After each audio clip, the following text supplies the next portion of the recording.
ISA 계좌에 대해서 좀 보도록 합시다. ISA 계좌는 지금 배당주 위주의 고배당주 위주의 투자를 하고 있죠. 현대차, EUB, 하나금융지주, 그 다음에 KB금융, SK텔레콤, KTNG 이렇게 5종목을 메인으로 삼고 있습니다. 각 비중들은 거의 한 10% 정도의 비중을 지금 주려고 하고 있죠. 전체를 좀 보면 지금 10% 넘고 이런 종목들도 있지만 제가 이기고 싶은 건 타이거 은행 고배당 플러스 탑10 이 종목만 이기면 되는데 벤치마크니까 이 종목 자체가 14.23% 수익률 YTD로 약 10.08 결국에는 이 종목만 사 있어도 괜찮은 정도였다. 굳이 이렇게 5종목을 해야 되나 이런 생각을 가지게 만들기도 하는 그런 전략입니다. 아래 5종목은 월 배당이죠. 월 배당을 에서 나온 분배금을 가지고 이 5종목을 사 모으는 거고요. 올해는 아직 ISA 계좌에 2천만 원을 전부 다 투자를 하고 있지는 않은데 현금성 자산을 보관하는 이런 단기 자금도 있을 수 있겠습니다. 자, 영상을 만들게 된 이유 중에 하나는 이제 SK텔레콤에 대한 해킹 이야기가 좀 있죠. 그래서 유심을 보호 서비스를 해라, 유심을 교체라 이런 얘기가 좀 있는데 좀 짜증이 납니다. 그래서 SKT를 들고 있을 건지 버릴 건지 아니면 어떻게 할 건지에 대한 이야기를 좀 해보려고 하고요.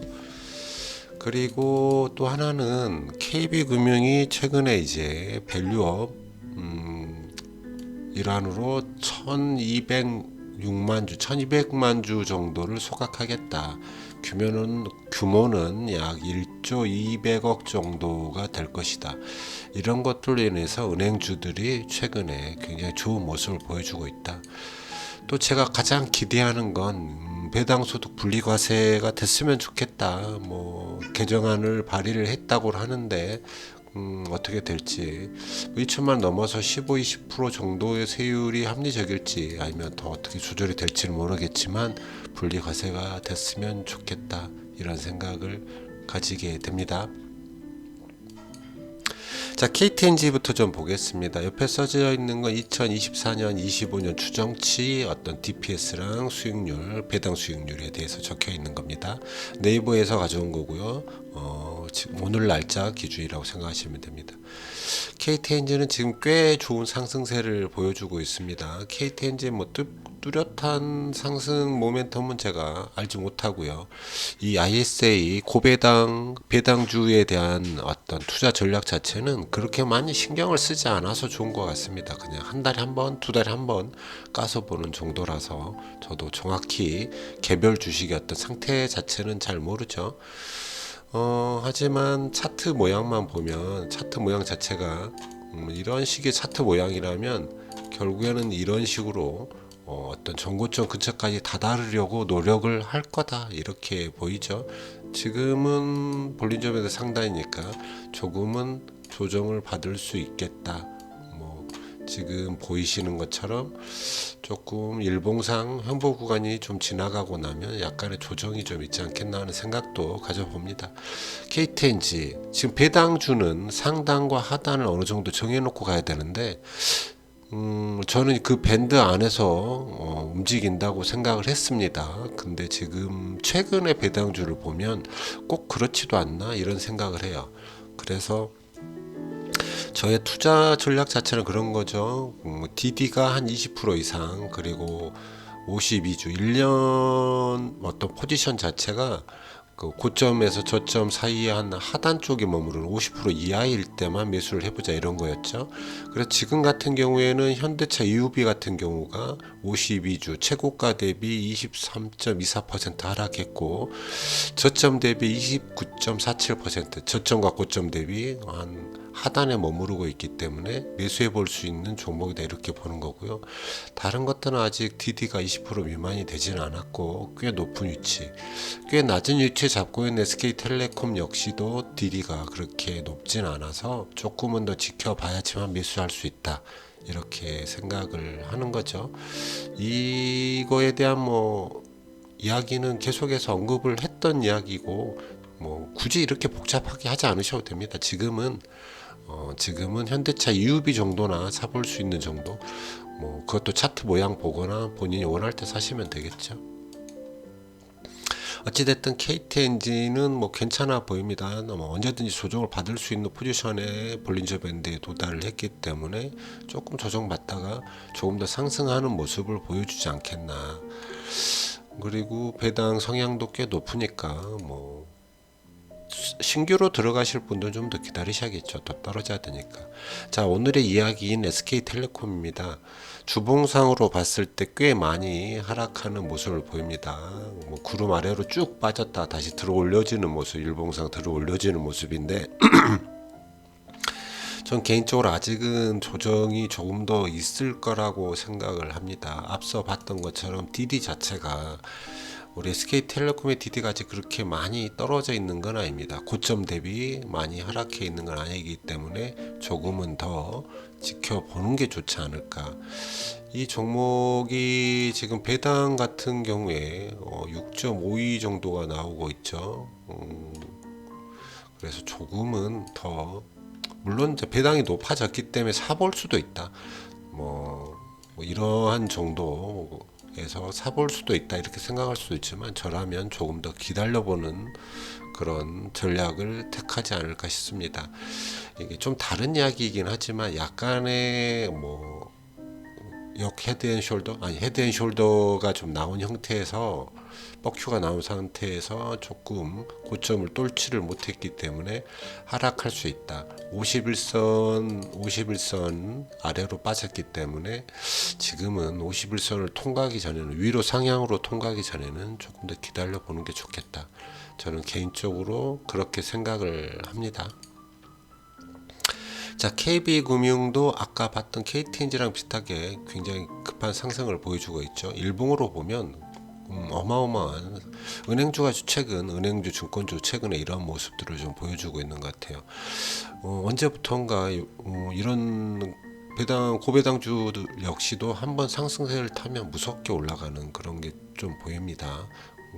지금은 꽤 좋은 모습이라고 생각을 합니다. 50선 돌파, 뭐 구름도 돌파해 나가고 있고 볼린저밴드 상단을 뚫고 가려고 하니까 KB금융 앞으로도 좀 더 좋은 모습이 나타나지 않겠나. 아까 봤던 것처럼 어떤 언덕을 돌파하면 조금 더 어떤 정고점을 뚫어내려고 가지 않을까 하는 생각을 가져보죠.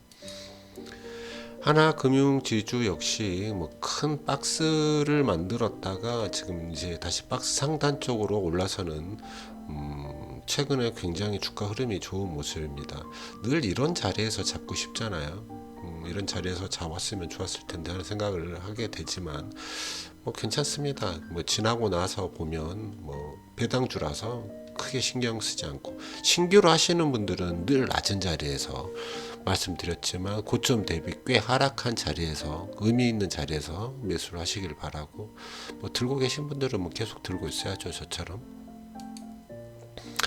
현대차는 좋지 않아요. 차트 모양이 꽤 낮아져 있죠. 하락하는 추세 모양이고, 지금의 현대차를 잡아볼 수도 있냐, 뭐 고점 대비 36.36%가 하락해 있습니다. 그래서 현대차는 잡아볼 수도 있는 게 아닌가. 지금 우리는 현대차 EUV를 하고 있지만, 우량주를 하고 있지만 현대차는 뭐 잡아볼 수도 있는 그런 포지션에 있는 것 같다. 물론 더 하락할 수도 있죠. 이게 하락 추세가 끝났냐고 보면 끝나 보이지는 않지만 잡아볼 수 있다. 길게 보면 배당주의이기 때문에 그렇다, 이런 얘기를 드리는 거죠. 뭐 본인이 원하는 포지션, 뭐 하다못해 일봉상 50선을 뚫어냈을 때만이라도, 아니면 구름을 뚫었을 때 사겠다, 이런 정확한 전략은 있으셨으면 좋겠습니다. 자, 현대차 EUV, 우리가 투자하는 본주 말고 현대차 EUV를 보면 얘 역시 23.24% 빠져 있고 거의 1년 바닥에 있다, 이렇게 보시면 되겠어요. 이 종목 같은 경우 지금은 이제 50선을 뚫어냈으니까 일봉상 뭐 좀 의미가 조금은 있다, 이렇게 억지로 끼워 맞출 수도 있습니다. 그리고 보셨겠지만 현대차 EUV 같은 경우는 지금 배당이 꽤 높아져 있습니다. 7.93%. 그렇기 때문에 충분히 매력이다. 물론 현대차도 지금 6.3, 6.46 이 정도로 굉장히 낮아져 있긴 하죠. 자, 또 다른 하나 타이거은행 고배당 플러스 탑10. 이 종목도 역시 그러니까 이 종목 딱 하나만 가지고 가도 되는데 굳이 이렇게 어렵게 해야 되냐고 물어보시면 별로 크게 할 말은 없어요. 변동성을 줄여보겠다고 하는데 뭐 변동성이 그렇게 줄어드는 것 같지도 않고, 근데 이게 해보신 분들은 알지만 전략을 하나 짜고 어떤 종목들을 매수하고 나면 사고 팔기가 참 귀찮아서 그냥 내버려 두는 경향이 좀 있습니다. 특히나 ISA 계좌 뭐 그냥 내버려 두고 있죠. 아무튼 은행 고배당 플러스도 은행주랑 마찬가지로 굉장히 큰 상승, 요새 뭐 실적도 잘 나왔고 이렇기 때문에 굉장히 좋은 모습을 보여줍니다. 이 종목 조체만 보면 박스를 돌파하는, 예쁘게 돌파하는 모습이 보여준다면 좀 더 올라갈 수 있지 않을까 이런 생각을 하죠. 자, 구성 10종목은 이렇게 되어 있습니다. 그 중에 이제 제가 하나금융주주랑 KB금융을 가지고 있기는 하죠. 자, 이렇게 ISA 고배당주에 대한 이야기를 마무리해 볼까 합니다. 저도 그닥 그렇게 많이 신경을 쓰면서 뭘 넣다 뺐다 하지는 않고, 다만 이제 분배금이 좀 생기면 이렇게 우리가 매수를 할 수 있는 포지션이 뜨는 어떤 종목들을 좀 사보려고 하는 거죠. 그래서 비중을 조금씩 높여 가려고 노력을 하고 있습니다. 자, 여기까지 하겠습니다.